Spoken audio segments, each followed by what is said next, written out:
xohlasalaringiz kesib tashlaysizlar. Ochig'i men kelganimdan afsuslanyapman. Shuncha vaqtim zoya ketdi. Qiz bola, o'g'il bola deydigan joyim yo'q. Qisqa gapiraman chunki shoshyapman. Payg'ambar alayhisalomning yoniga Jabroil alayhisalom keldilarda 3 ta narsani aytdilar.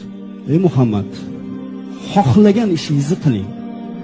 Agar hantalni urg'icha bo'lsa yoki toshni ichida bo'lsa ham yaxshi bo'lsa mukofotini, yomon bo'lsa jazosini olasiz. Ikkinchisi, xohlagan insoningizni yaxshi ko'ring. Baribir bir kun ajralasiz. Xohlaganingizcha yashang, xohlaganday. Fahshga botib yashaysanmi, zinoni targ'ib qilib yashaysanmi, avratingni ko'rsatib yashaysanmi, baribir bir kun o'lasan va Alloh taoloning oldiga borasan. Musulmonmi, musulmon emasmi, tan oladimi, olmaydimi, bu meni gapim emas. Bu payg'ambar alayhisalom aytgan gap bu. O'zini musulmonman degan inson tilini tiyib, haddini bilib, hayosini joyiga qo'yib o'tirish kerak.